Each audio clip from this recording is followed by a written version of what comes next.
Hi అండి, ఎలా ఉన్నారు? బాగున్నారా? నేను ఈరోజు అయితే బిగినర్స్ కోసం పాలు ఎలా వేసుకోవాలో చెప్తాను. మనమైతే పాలని ఒక జాన దూరం పెట్టుకొని అయితే స్టార్ట్ చేసుకోవాలి. మనము అలా పాలని కూడా నానబెట్టుకొని ఆరేసుకోవాలి.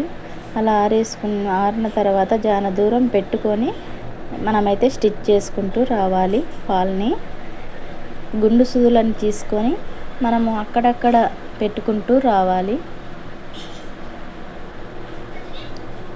అట్లయితే మనకి స్టిచ్చింగ్ చేసేటప్పుడు నీట్గా ఉంటుంది, పాలు క్రాస్ పోనట్టు ఉంటుంది.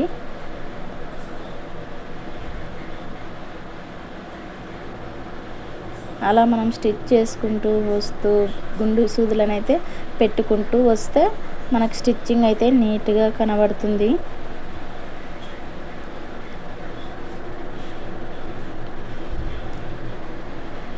ఎక్కడ స్కిప్ చేయకుండా ఉండండి, అప్పుడైతేనే నేను ఎలా పెడుతున్నానో గుండు సూదులు అనేది మీకు తెలుస్తుంది.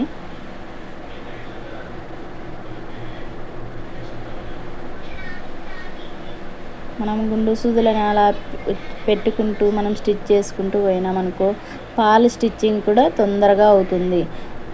లేదంటే మనం ఊక కుట్టినామనుకో బిగినర్స్ కోసం, ఇదైతే బిగినర్స్ కోసం, మనం పాలు మళ్ళీ క్రాస్ అయిందని ఇప్పడం, మళ్ళీ కుట్టడం ఇప్పడం జరుగుతుందనమాట. అలా జరగనట్ట మనమైతే గుండు సూదుల సాయంతో ఇలా మనం అక్కడెక్కడ గుండు సూదులను పెట్టుకుంటూ స్టిచ్చింగ్ చేసుకుంటూ వచ్చినామనుకో మనకి మళ్ళీ ఇప్పే పని ఉండదన్నమాట, నీట్గా వస్తుంది. ఇలా నేను పెట్టిన విధంగా స్టిచ్ చేసుకుంటూ చీరని జరుపుతూ మనం స్టిచ్ చేసుకోవాలి.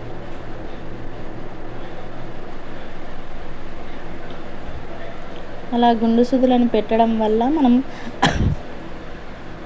మళ్ళీ రివర్స్ కుట్టేటప్పుడు నీట్గా వస్తుంది.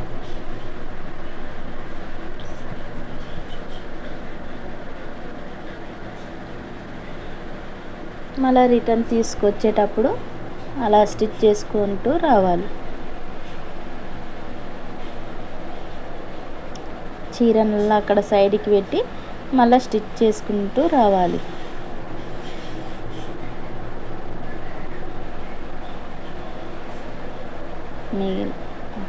ఎక్కడ స్కిప్ చేయకుండా రాండి ఫ్రెండ్స్, మీకే అర్థమవుతుంది.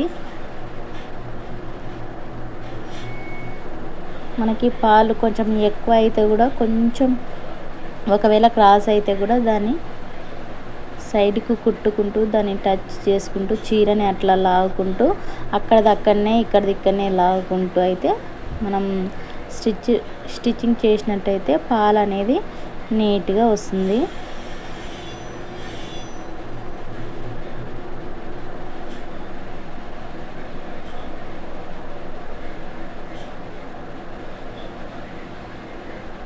మనకి ఒకవేళ క్లాత్ కొంచెం ఎక్కువైనా దాన్ని కొంచెం సర్దుకుంటూ పోతే పాలైతే నీట్గా వస్తుంది.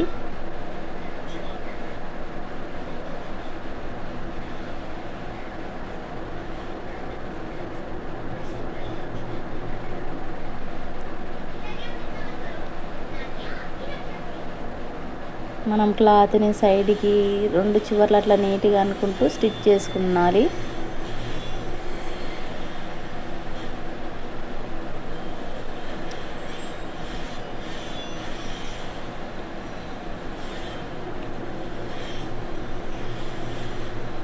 అలా స్టిచ్ చేసుకోవడం వల్ల నీట్గా వస్తుంది, ఫాస్ట్గా అయిపోతుంది. ఈ పాలు స్టిచ్చింగ్ మీకు కానీ నచ్చినట్టయితే లైక్ చేయండి, షేర్ చేయండి. Thanks for watching.